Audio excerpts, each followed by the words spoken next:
क्या आप जानते हैं कांग्रेस के प्रभावशाली और गद्दावर नेता जिनका अपने क्षेत्र में काफी रसूख था, बड़े बड़े अधिकारियों नेताओं के साथ उठना बैठना था, वही इनके भाई एक इज्जतदार करोड़पति बिजनेसमैन।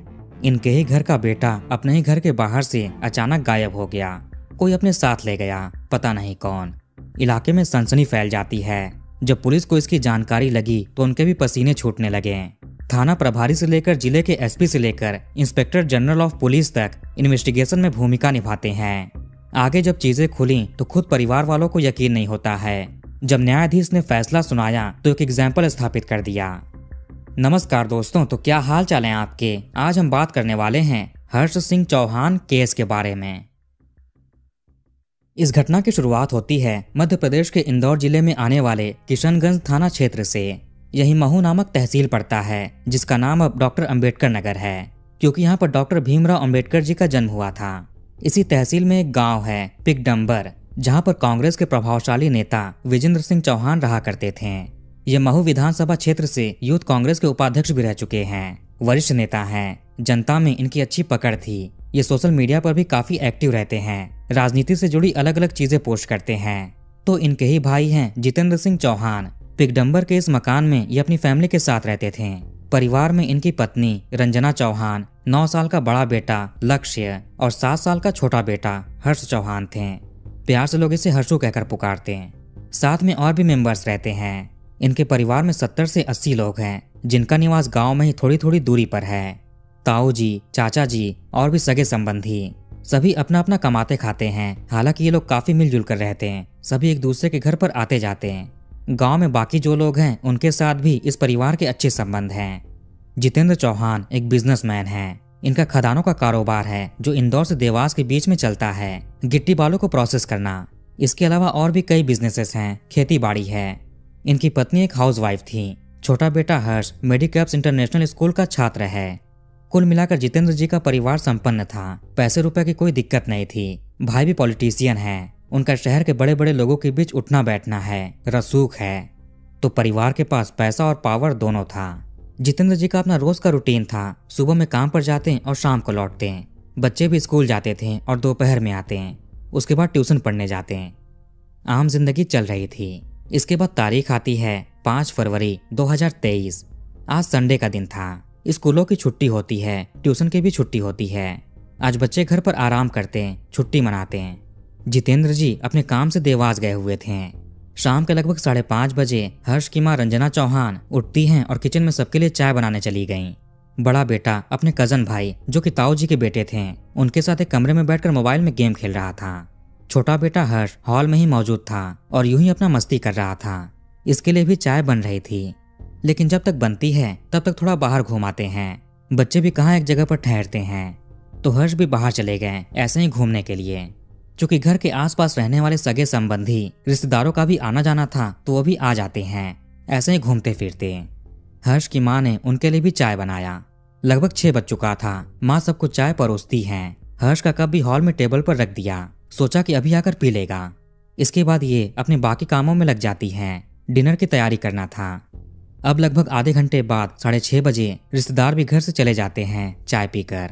माँ उनके कप को लेने के लिए आती हैं, लेकिन देखा कि हर्ष के कप की चाय भी वैसी की वैसे ही पड़ी हुई है, यानी वो अभी तक घर पर आया नहीं। उसको बाहर गए 35-40 मिनट हो गए, कहाँ चला गया। माँ ने घर के बाकी बच्चों जो कि फोन में गेम खेल रहे थे उनसे कहा कि हर्ष को बुला कर लाओ, चाय ठंडी हो रही है। लेकिन वो तो गेम में बिजी हैं, इसलिए ध्यान नहीं दिया। अब माँ खुद ही बाहर आवाज देने के लिए जाती हैं, लेकिन वो कहीं दिखाई नहीं देता। इन्होंने आसपास खेल रहे पड़ोस के बच्चों से पूछा कि हर्ष कहाँ है, उसको जाकर बोलो कि मम्मा बुला रही है। ये जाते हैं, लेकिन हर्ष इनको कहीं दिखाई नहीं देता। इससे माँ रंजना को थोड़ी फिक्र होती है। इन्होंने घर में शोर मचाया, बाकी मेंबर्स को बुलाया। सभी लोग अपना अपना काम छोड़कर हर्ष को ढूंढने में लग जाते हैं। आस पड़ोस में पूछने लगे किसी के घर पर गया हो। आज स्कूल की ट्यूशन की छुट्टी थी, तो बाहर खेल कूद रहा था, साइकिल चला रहा था। थोड़ी ही दूरी पर एक तालाब है। किसी पड़ोसी ने उसको उधर साइकिल चलाते हुए देखा था। लेकिन ये दोपहर के आसपास की बात है। करंट टाइम में हर्ष की साइकिल घर पर मौजूद थी, यानी वो जहाँ कहीं भी गया है पैदल गया है। ये टाइम हो रहा था 6:30 से 7 बजे के बीच का। धीरे धीरे अंधेरा हो रहा था। माहौल भी अब सीरियस होने लगा। पूरे परिवार के 25 से 30 लोग करंट टाइम में यहाँ थे। सभी गांव में चारों तरफ फैलकर हर्ष को आवाज लगाने लगे। हर गली नुक्कड़ घरों में पूछने लगे। धीरे धीरे गांव के बाकी लोगों को भी पता चलता है कि हर्ष मिल नहीं रहा। वो भी अपने तरीके से ढूंढना शुरू कर देते हैं। माँ की चिंता बढ़ती ही जा रही थी। इसी दौरान 7:30 बजे हर्ष के पिताजी जितेंद्र जी देवास से अपने घर पहुंचे। इन्हें भी सब कुछ पता चलता है। ये भी छोटे बेटे को ढूंढने में लग गए। किसी को समझ नहीं आ रहा था कि हर्ष कहाँ चला गया। इस इलाके में भी लोग एक दूसरे के काफी करीब हैं, सबकी आपस में बनती है। तो कोई अनजान व्यक्ति यहाँ पर आया हो और किसी की नजर न पड़ी हो, ऐसा पॉसिबल नहीं। लेकिन फिर भी यहाँ गांव में कोई अनजान व्यक्ति क्या करने आएगा और बिना किसी की नजरों से बचे बाहर भी नहीं जा सकता। हर्ष भी एक समझदार लड़का था, ऐसे ही किसी अनजान के साथ नहीं जाएगा। अगर कोई जोर जबरदस्ती लेकर जाने की कोशिश करे तो शोर मचाएगा, सैकड़ों लोग इकट्ठा हो सकते हैं। लेकिन किसी ने भी कोई आवाज नहीं सुनी थी। अब समय हो जाता है 8:23 का। जितेंद्र जी के मोबाइल पर एक अननोन नंबर से कॉल आया। ये पहला कॉल था। उधर से डरे सहमे आवाज में हर्ष ने अपने पिता से बात करने की कोशिश की। पिता ने पूछा, तुम कहाँ पर हो? मैं अभी लेने के लिए आता हूँ। इतने में कॉल डिस्कनेक्ट हो गया। जितेंद्र जी ने अपने परिवार को इसके बारे में बताया। घर पर 20-25 लोग मौजूद थे, आसपास के लोग, रिश्तेदार। इस बार सभी लोग प्रिपेयर थे। कुछ मिनटों के बाद वापस से कॉल आता है। जितेंद्र जी ने इस कॉल को रिकॉर्डिंग पर लगा दिया और लाउड स्पीकर पर कर देते हैं ताकि बाकी परिवार के लोग भी सुने। इस बार किसी आदमी ने उधर से बात की, कहा कि 4 खोखे तैयार रखो। 4 खोखे यानी 4 करोड़ रुपए। जितेंद्र जी ने उसे समय और जगह पूछी, कब और कहाँ लेकर आना है। उसने कहा कि मैं कोई भी बोल रहा हूँ, आपको इससे क्या मतलब है। पिता कुछ और पूछ रहे थे और वो कुछ और जवाब दे रहा था। फिर बोला कि अपने बच्चे को देखना है तो 4 खोखे तैयार रखो। जब मैं कॉल करूं तो पैसे लेकर आ जाना। और अगर पुलिस को कॉल करने की कोशिश की तो लड़का गया काम से समझो। पिता ने कहा, कहाँ आना है बता देना। इसके बाद उस आदमी ने फोन रख दिया। इधर लाउड स्पीकर पर बात होने से पूरे परिवार ने सुन लिया था। इस दौरान की कॉल रिकॉर्डिंग भी सोशल मीडिया पर काफी वायरल हुई थी। इधर परिवार परेशान हुआ, डर जाते हैं। इन लोगों ने पैसों का इंतजाम करना भी शुरू कर दिया। जल्द से जल्द अपने बेटे को बचाकर लाना है। पुलिस को कुछ भी नहीं बताया गया क्योंकि उस आदमी ने मना किया था, कहीं वो हर्ष को कुछ कर ना दे। गांव के लोगों को भी इसकी भनक लग जाती है। उनमें फुसफुसाहट होने लगी, किसने ये सब किया, कौन हो सकता है। आज दोपहर से कौन कौन अनजान व्यक्ति, संदेहजनक व्यक्ति घर के पास से गुजरे हैं, सभी लोग याद करने लगे। 9 बजे के बाद जब परिवार ने उस नंबर पर कॉल किया अपडेट के लिए कि बच्चा ठीक है कि नहीं, लेकिन अब फोन स्विच ऑफ बताने लगा। परिवार में टेंशन और भी बढ़ने लगती है। अब 9:30 से 10 बजे के बीच कोई पुलिस को कॉल कर देता है, कहा कि इस घर में ऐसा ऐसा हो गया, 4 करोड़ की डिमांड हो रही है। यह मामला काफी नाजुक था। पुलिस भी अच्छे से परिस्थिति को समझ रही थी। किशनगंज के टीआई ने एसपी को इसकी सूचना दी। एसपी ने डीआईजी, आईजी को सूचित किया। पुलिस महकमे में भी हड़कंप मच चुका था। अब आगे क्या होगा। पुलिस ने सिविल ड्रेस और नॉर्मल कार में जितेंद्र जी के घर जाने का फैसला किया। अगर पुलिस यूनिफॉर्म में जाए तो कहीं बदमाशों को पता न चल जाए, वो हर्ष को कुछ कर ना दे। 10:30 बजे तक भी जब बदमाशों ने कॉल नहीं किया, उनका फोन अभी भी स्विच ऑफ है, तो परिवार ने सोचा कि अब पुलिस को बताना चाहिए। इसके बाद जितेंद्र जी के चाचा जी यशवंत चौहान किशनगंज थाने गए और ऑफिशियल कंप्लेन दर्ज कराया कि इनके भतीजे के बेटे के साथ ऐसा ऐसा हो गया है, 4 करोड़ की फिरौती मांगी जा रही है। पुलिस ने बिना देरी किए अपनी जांच शुरू कर दी। इंदौर से भोपाल तक हर बड़े अधिकारियों को इसकी खबर लग चुकी थी। लेकिन बिल्कुल भी शोर नहीं करना है, मीडिया में ये बात फैलनी नहीं चाहिए, वरना गड़बड़ हो जाएगा। जिले के एसपी, डीआईजी, आईजी सभी घर पर पहुंचते हैं। 5 से 7 टीमें बनाई गईं जो इस केस की जांच करेंगी। हर्ष को सुरक्षित घर पर लाना है, चाहे जो हो जाए। सभी टीमों को अलग अलग काम सौंपे गए। किसी ने परिवार, रिश्तेदार, पड़ोसियों से पूछताछ करना शुरू कर दिया कि आखिरी बार किसने हर्ष को देखा था, कहाँ पर देखा, उसके साथ किसी और को भी देखा हो। इस परिवार की दुश्मनी किससे है, क्योंकि परिवार में राजनीति करने वाले लोग भी हैं। जितेंद्र भी अपने भाई के साथ कांग्रेस में काम कर चुके हैं, तो कोई दूसरी पार्टी का आदमी इनसे रंजिश रखता हो, बिजनेस राइवल से कोई हो। जितेंद्र जी का गिट्टी पत्थर खदान वाला काम था, इसमें दुश्मनी होनी नॉर्मल बात है। वैसे पहले भी इस गांव में दुश्मनी को लेकर किसी के साथ बड़ी घटना हुई थी, जिस वजह से ये गांव न्यूज मीडिया में चर्चा का विषय बन चुका था। उसी तरह से इस परिवार से भी कुछ हो गया हो। फैमिली को किसी पर संदेह है या नहीं, किसी टीम ने उस नंबर की कॉल डिटेल्स और लोकेशन निकालनी शुरू कर दी जिससे जितेंद्र जी के पास कॉल आया था। सीसीटीवी कैमरे भी जो लगे हैं उनको भी देखा जाने लगा। 7 साल का बेटा हर्ष चौहान, माँ रंजना बताती हैं कि इनका बेटा बहुत ही होशियार था, बड़े बेटे से भी। ये किसी भी चीज से डरता नहीं था। रात में जब लाइट चली जाती, घर में अंधेरा हो जाता और लोग गर्मी से बाहर बैठ जाते, इस परिस्थिति में भी जब कोई अंधेरे में किचन से पानी लाने के लिए बोलता तो हर्ष खुशी खुशी चला जाता, जबकि इसका बड़ा भाई अंधेरे में जाने से डरता। स्कूल से आते ही सबसे पहले अपनी मम्मी के पास जाता और कहता, मम्मा आपका बेटा घर आ गया, और खाने के बारे में पूछता कि क्या बना है। फिर कपड़े चेंज करके बाहर खेलने के लिए चला जाता। इसे अपने पिताजी से भी बहुत लगाव था। शाम को थोड़ा भी लेट हो जाए तो उनको कॉल पे कॉल करके पूछता कि कहाँ रह गए, मेरे लिए क्या लेकर आओगे, कब आओगे। यह पढ़ाई लिखाई में भी अच्छा था, किसी के साथ गलत बर्ताव नहीं किया, सबसे प्रेम से मिलता। बड़े भाई के साथ भी बहुत लगाव था। बाहर साइकिल चलाता, दोस्तों के साथ खेलता, अपने कजन भाई बहनों के साथ रहता। माँ आगे बताती हैं कि इनके बेटे को चिली पनीर बहुत पसंद था। बाहर के खाने में पिज्जा और मोमोज चाहिए होता। इसे अच्छे से पता था कि अगर कोई अनजान व्यक्ति खाने पीने की चीजें दें तो नहीं लेना है। फिर भी ये कहाँ चला गया, कैसे गया, जबकि ये भी जानता था कि चाय बन रही है, इसे कुछ ही मिनटों में आ जाना चाहिए था, लेकिन आया नहीं। पुलिस को सबसे बातचीत में लगने लगा कि कहीं कोई परिवार का ही मेंबर तो नहीं, कोई तो ऐसा है जिसे हर्ष जानता था। पुलिस को इससे लेकर कुछ और भी खटकने लगता है। इस परिवार से 4 करोड़ रुपए की डिमांड करी गई थी। इसका मतलब कि वो बदमाश इस परिवार की संपत्ति के बारे में, कामकाज के बारे में सब कुछ अच्छे से जानते होंगे कि ये कितने पैसे देने में समर्थ हैं। ये परिवार भी कोई देश दुनिया में प्रसिद्ध नहीं है कि लोग इनकी संपत्ति के बारे में जानते हो। ये लोग उतना दिखावा भी नहीं करते हैं, हमेशा लो प्रोफाइल में रहते हैं। इनके पास लाखों करोड़ों की संपत्ति है, किसी अनजान को नहीं पता हो सकता, कोई करीबी ही जानता होगा। घर पर बड़े बड़े पुलिस ऑफिसर्स, पॉलिटिशियंस सबकी आवाजाही होने लगी थी। यह भी पुलिस को एहसास होता है कि सब कुछ प्लान करके किया गया है, अनजाने में नहीं हुआ, क्योंकि इन्होंने कॉल रिकॉर्डिंग सुनी बदमाश और जितेंद्र के बीच की। इसमें पिता कुछ पूछ रहे थे और वो कोई और जवाब दे रहा था, और वो ऐसे बात कर रहा था जैसे कि उसको सब कुछ याद है, क्या क्या बोलना है। टेक्निकल जांच करने वाली टीम को उस नंबर को लेकर अजीब चीजें पता चली। ये नंबर काफी समय पहले से बंद था, अचानक 5 फरवरी के दिन चालू हुआ। केवल एक ही दिन का CDR था, कॉल डिटेल रिकॉर्ड, जो कि हर्ष के पिताजी को किया गया था। पुलिस फोन नंबर के ओनर का पता करती है, आखिर किसके नाम से रजिस्टर्ड है, एड्रेस क्या है। एड्रेस मिलता है मध्य प्रदेश के आगर मालवा डिस्ट्रिक्ट के एक गाँव का। इंदौर ग्रामीण के SP ने आगर मालवा के SP से बात की। लोकल पुलिस उस गांव में जाकर आदमी के बारे में पूछती है। पता चला कि ये आदमी 1 साल से ही गांव नहीं आया, गांव छोड़ चुका है, कहीं और रहता है। चूंकि जितेंद्र जी से बात करने के बाद फोन स्विच ऑफ हो चुका था, तो इसकी आखिरी लोकेशन मिलती है तेजाजी नगर की। इसके आगे की नहीं मिली, यहीं पर फोन बंद हुआ। पुलिस को यह भी समझने में देर नहीं लगता है कि ये नंबर कोई फर्जी है, किसी और के नाम पर लेकर बदमाश काम कर रहे हैं। ये नंबर पहले उज्जैन में एक्टिव हुआ था, जहाँ से बदमाशों ने फर्जी सिम खरीदा हो। वहाँ की पुलिस को उस वेंडर के पास भेजते हैं जिसने सिम बेचा था। इधर CCTV कैमरों की जांच के दौरान पुलिस को एक फुटेज हाथ लगती है। ये पिगडम्बर गांव के करीब ही रेलवे फाटक के पास की फुटेज है। समय हो रहा था 5 फरवरी की शाम 6:52-53 का। इसमें दिखा कि एक लड़का हर्ष के साथ वहां से चलते हुए जा रहा है। यहाँ पर हर्ष उस आदमी के साथ उछलते हुए, मस्ती करते हुए चल रहा है। उसका हाथ भी नहीं पकड़ा, आगे आगे वो है, पीछे पीछे हर्ष। इससे पुलिस को यकीन होने लगा कि जरूर ये लड़का हर्ष का कोई जानकार है। पुलिस ने ये फुटेज परिवार को दिखाया। जितेंद्र अपने बेटे को पहचानते हैं और ये उस लड़के को भी पहचान रहे थे। ये तो इनका भांजा है, 19 साल का ऋतिक, दरअसल इनकी बुआ की बेटी यानी कजन सिस्टर का बेटा। इसका 17 साल का छोटा भाई जो कि परिवार के साथ हर्ष को ढूंढने में लगा हुआ था, परेशान था। यह भी कैमरे में अपने बड़े भाई को देखकर पहचान जाता है। ऋतिक हर्ष को लेकर कहाँ जा रहा है, उसको वापस लेकर आते हुए नहीं दिखा। क्या ऋतिक ही इन सब के पीछे है? जितेंद्र और इनके परिवार को इन सब पर यकीन नहीं होता है। जब हर्ष गायब हुआ तब ऋतिक भी इस परिवार के साथ उसको ढूंढने में लगा हुआ था।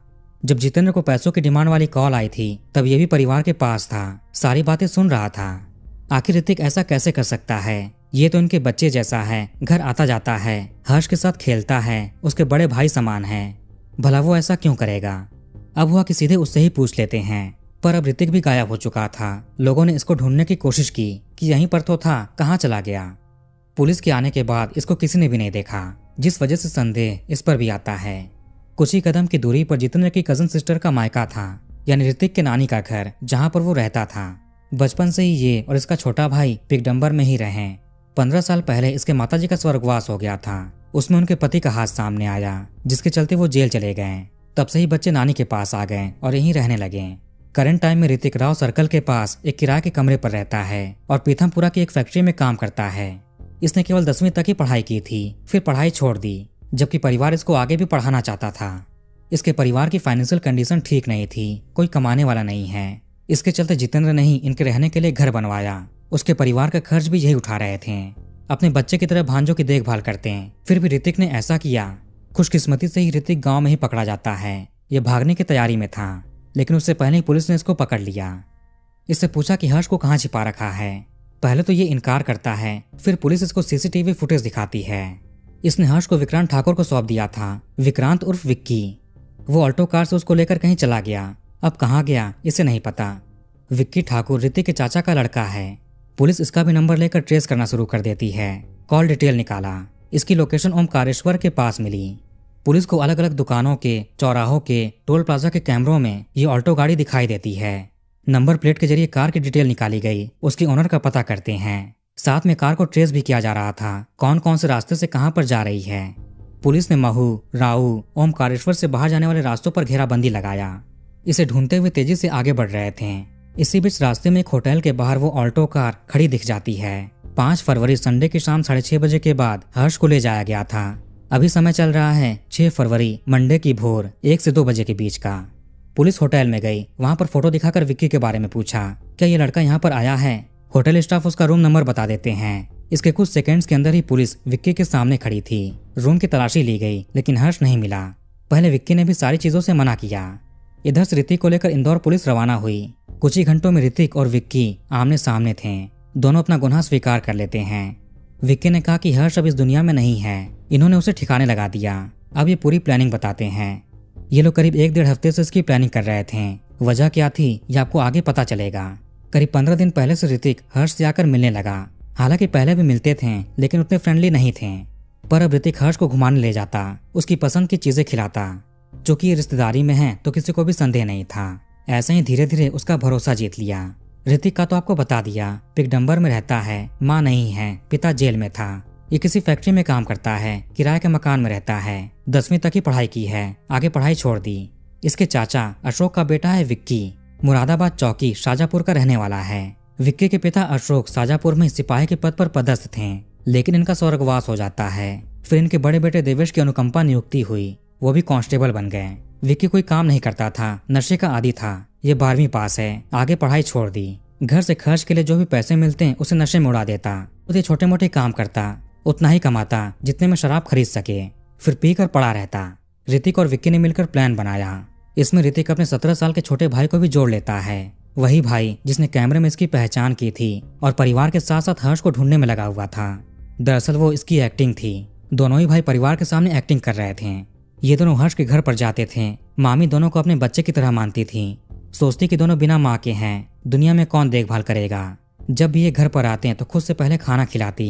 त्योहारों पर जितेंद्र कपड़े खरीदते हैं। अगर ये बाहर कहीं दिख जाते तो पैसे भी दे देते हैं कि बाजार जाकर अपनी पसंद का कुछ खा लेना। पूरा परिवार इनको बहुत पसंद करता था, लेकिन यहाँ यही अपने मामा के बेटे के खिलाफ साजिश रच रहे हैं। विक्की का एक दोस्त है हरिओम वघेला। ये उज्जैन के साई विहार कॉलोनी का रहने वाला है और मोबाइल की दुकान चलाता है। विक्की ने इसे ही फर्जी सिम का इंतजाम कराया, जिससे पैसों की डिमांड कर सके। सारा प्लान तैयार था। घटना वाले दिन 5 फरवरी की दोपहर में 12 बजे पिकडंबर में ही विक्की ने गौरव हार्डवेयर शॉप से ऑरेंज कलर की नायलॉन रस्सी और इलेक्ट्रिकल टेप खरीदा। प्लान के तहत शाम के 6 बजे ऋतिक हर्ष के घर पर जाता है। मामी ने इसको चाय पिलाया। इसने दोबारा से भी चाय मांग कर पिया। देखा कि हर्ष बाहर खेल रहा है। ये उसके पास जाता है। कहा कि चलो बाजार घूमने चलें, कुछ खाने चलें। चूंकि पहले भी लेकर जाता था तो उसको कोई दिक्कत नहीं थी, इसलिए घर पर बिना किसी को बताए ये भैया के साथ चला गया। जहाँ जहाँ कैमरे लगे हुए थे ऋतिक ने पहले ही रेकी कर ली थी। जैसे तैसे गलियों से होते हुए ये हर्ष को अपने साथ लेकर रूम पर गया, जहाँ किराए पर रहता था। यहाँ से अपने चचेरे भाई विक्रांत को कॉल करता है। विक्रांत सफेद रंग की ऑल्टो कार लेकर तैयार था। ये कार जितेंद्र ठाकुर नाम के एक आदमी की है। विक्की इनके अंकल जी का लड़का है, यानी रिश्तेदार है। 2022 में जितेंद्र ठाकुर ने ये सफेद ऑल्टो कार खरीदी थी। ये 5 फरवरी 2023 के दिन नखराली थाने के पास काम कर रहे थे। तभी विक्की इनके पास आया और कार मांगने लगा। कहा, मैं अपने ऑफिस वालों के साथ ओमकारेश्वर घूमने जा रहा हूँ, कल यानी 6 फरवरी की शाम को वापस लौटूंगा। उन्होंने कार दे दी। हर्ष को ऋतिक अपने रूम पर लाकर विक्की को कॉल किया। विक्की कार लेकर रेलवे क्रॉसिंग के पास पहुंचा, जहां सब कुछ पहले से तय था। इसी समय का यह फुटेज है जब ऋतिक और हर्ष जा रहे हैं कार में बैठने के लिए। ये लोग IIM कॉलेज के पीछे से होते हुए रंगवासा फिर रहू पहुंचे। ऋतिक ने शूज की दुकान से सफेद रंग का प्लास्टिक का बोरा खरीदा 10 रुपए में। ऑनलाइन पेमेंट करता है। फिर ये लोग रहू में गोल चौराहा होते हुए तेजाजी नगर पहुंचे। यहाँ एक सुनसान जगह पर कार रोकी। हर्ष के हाथ पर रस्सी से बांधते हैं और मुंह पर टेप चिपकाया। बोरे से उसको ढक देते हैं ताकि भीड़ भाड़ वाले इलाके में अगर कोई कार में झांके तो शक ना हो। वापस ये रहू आए। विक्की ने ऋतिक को एक ढाबे पर उतार कर कहा कि पिकडम्बर जाओ और घर वालों पर नजर रखो, अपडेट देते रहना। इसके बाद विक्रांत हर्ष को लेकर चोईथराम चौराहा होते हुए फिर से तेजाजी नगर गया। यहाँ कस्तूरबा ग्राम रोड पर सुनसान जगह सड़क किनारे कार रोकी। फिर विक्की एक कीपैड मोबाइल फोन में फर्जी सिम लगाता है और 8:23 पर हर्ष के पिताजी जितेंद्र चौहान को कॉल करके 4 करोड़ रुपए की मांग की। पहली बार में उन्हें उनके बेटे का आवाज सुनाया ताकि वो डर जाएं। फिर फोन डिस्कनेक्ट करके उसके मुंह में रुमाल ऊपर से टेप लगा दिया ताकि जरा भी आवाज न करे। इसके बाद दोबारा कॉल करके पैसे मांगता है। बात करने के बाद इसने फोन से सिम निकाला और चबाने लगा और सड़क किनारे फेंक दिया। मोबाइल को खेत में फेंक देता है। विक्की और ऋतिक अपने अपने फोन से एक दूसरे के साथ संपर्क में थे। कभी कॉल पर बात कर रहे थे तो कभी व्हाट्सएप मैसेज। ऋतिक हर पल की जानकारी दे रहा था। घर पर लोगों की भीड़ बढ़ रही थी। पैसों की डिमांड के दौरान जितेंद्र जी ने उसको रिकॉर्ड कर लिया था और स्पीकर पर भी चला दिया जिसे सभी लोग सुन लेते हैं। फिर ऋतिक व्हाट्सएप पर विक्की को मैसेज करता है और ठिकाने लगाने का निर्देश दिया वरना ये पकड़े जाएंगे। इसके बाद विक्रांत ने गले पर हाथ रखकर कहानी समाप्त की। फिर कार से ही इसे बाईग्राम के पास सेंडल मेंडल नामक गांव है, यही पुलिया से नीचे फेंक दिया। ये रात के 9 बजे के आसपास की बात है। ऋतिक हर पल की अपडेट दे रहा था कब क्या हो रहा है। पुलिस आ गई। फिर विक्की को लगा कि ऋतिक वहीं पर है, उसको पुलिस पकड़ लेगी, आगे ये भी पकड़ा जा सकता है। इसीलिए इसने तेजाजी के रास्ते में अपना फोन स्विच ऑफ कर दिया। इसके बाद ही ओमकारेश्वर जाता है, वहाँ के होटल में रुका। लेकिन पुलिस को यहाँ पर कैमरे की फुटेज मिल चुकी थी। उज्जैन में हरिओम मिला जिसने सिम काट दिया था। ऋतिक तो 4-5 घंटों में ही पकड़ा जा चुका था। पुलिस विक्की की निशानदेही पर सब कुछ पुलिया के पास से बरामद करती है। सुबह के 7 बजे तक महू के सिविल हॉस्पिटल भिजवाया पोस्टमार्टम के लिए। उसके बाद अंतिम संस्कार होता है। घर से लेकर मुक्तिधाम तक हजारों की संख्या में लोग अंतिम यात्रा में शामिल हुए। गांव में सन्नाटा पसरा था। ऋतिक और विक्की दोनों लालची टाइप के लड़के थे, कम समय में ज्यादा पैसे कमाने हैं। ऋतिक ने बताया कि कुछ समय पहले जितेंद्र चौहान की बिजनेस में बड़ी डील हुई थी। चूंकि ये परिवार का करीबी है तो उनके पैसे रुपए जमीन जायदाद के बारे में जानता है। इसे लगता था कि जितेंद्र आराम से 4 करोड़ रुपए दे देंगे, फिर इनकी जिंदगी बदल जाएगी। जितेंद्र सज्जन व्यक्ति हैं, डर की वजह से किसी को कुछ कहेंगे नहीं, चुपचाप बच्चा लेकर इनको डराएंगे और पैसे ले लेंगे। लेकिन इन्हें क्या पता था कि जितेंद्र सबके सामने ही बात करेंगे। ये पहले से ही सोच कर रखे थे कि बेटे को गायब करने के बाद जब पैसे मिलेंगे तभी उसको वापस नहीं करेंगे। कहीं वो घर पर जाकर सब कुछ बता ना दे, प्लान ना खोल दे, फिर ये भी पकड़े जा सकते हैं। उसको रास्ते से हटाना ही था और पैसे मिलने के बाद दूर चले जाते हैं। ऋतिक ने अपने छोटे भाई पर दबाव दिया कि बड़े भाई का साथ दो। इसे बहलाया फुसलाया कि लाइफ बन जाएगी। पैसों से महंगी कार खरीद कर उसको किराए पर चलाएंगे, अपना भी बिजनेस होगा। इसी लालच में छोटा भाई भी मान जाता है। हरिओम को 20,000 रुपए का लालच देकर फर्जी सिम खरीदा था। एक और चीज, ऋतिक का पिता माँ के दुनिया से जाने के पीछे का जिम्मेदार था। वो बेल पर बाहर आ गया। ऋतिक को लगता था कि उसका बेल, उसकी जमानत जितेंद्र और उसके परिवार नहीं कराया है। इसका भी बदला लेना था कि माँ के दोषी को जेल से क्यों छुड़ाया। जब घर वालों ने पुलिस को सूचना दी 10:30 बजे, उससे पहले ही 9 बजे घटना अंजाम दिया जा चुका था। पुलिस का कहना था कि अगर 6:30 बजे ही सूचित कर देते तो शायद ये अनहोनी नहीं होती। 13 मार्च 2023 को पुलिस महू कोर्ट में 172 पेज की चार्जशीट दाखिल करती है। इसमें 4 आरोपी बनाए गए, ऋतिक, इसका छोटा भाई विक्की और हरिओम। जो कि छोटा भाई 18 साल से कम था तो इसे बाल सुधार गृह भेजा गया, बाकी जेल भेजे गए। इसमें 36 गवाह गवाही देते हैं। 2 ग्रामीणों ने ऋतिक को हर्ष को ले जाते हुए देखा था। इसकी और विक्की की call record, WhatsApp chat, CCTV footage, हर चीज है। कार में हर्ष का सलाइवा मिला, उसको डीएनए जांच के लिए भेजते हैं ताकि कार में इसकी मौजूदगी साबित हो। विक्की ने मास्क पहनकर पैसों की डिमांड की थी ताकि आवाज बदली हुई लगे। पुलिस इसके वॉइस सैंपल को लैब भेजती है। धीरे धीरे समय बीत रहा था, तारीख पर तारीख पड़ रही थी। ऋतिक ने 7 पन्नों का एक कबूलनामा कोर्ट में पेश किया जिसमें ये सारी चीजें स्वीकार करता है और कहा कि बस यही जिम्मेदार है। हरिओम और विक्की निर्दोष हैं। विक्की नशे का आदी था, उसकी कमजोरी का फायदा उठाकर प्लान में शामिल किया। हरिओम को लालच देकर सिम लिया। इसमें दोनों का दोष नहीं है, बस यही दोषी है। इस पर सरकारी वकील जो कि जितेंद्र की तरफ से थे, उन्होंने कहा कि यह सब सहानुभूति के लिए कर रहा है ताकि कम सजा मिले। इन्हें शक है कि पत्र किसी और ने लिखा है, हैंडराइटिंग किसी और की है, केवल साइन ऋतिक का है। जज ने जेलर से इसकी रिपोर्ट मांगी। जांच में वकील का शक सही साबित हुआ। कबूलनामे के चलते मार्च 2024 में ही फैसला आने वाला था।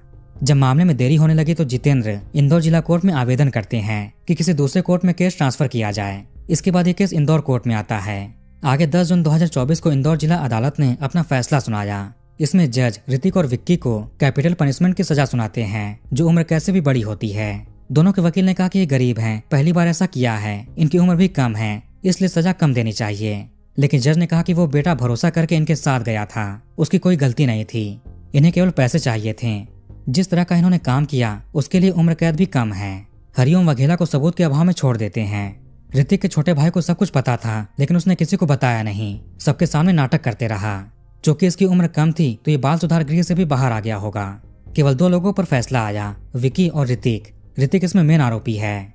इसको बदला लेना था कि कैसे पिता बेल पर बाहर आ गया, और पैसों का लालच भी था। परिवार फैसले से संतुष्ट है, लेकिन ये केस शायद हाईकोर्ट में चैलेंज हो। घटना के बाद परिवार के साथ साथ गांव वाले भी अंदर से हिल गए थे। इसी के बाद हर्ष के घर के बाहर सीसीटीवी कैमरा लगता है, पहले नहीं था।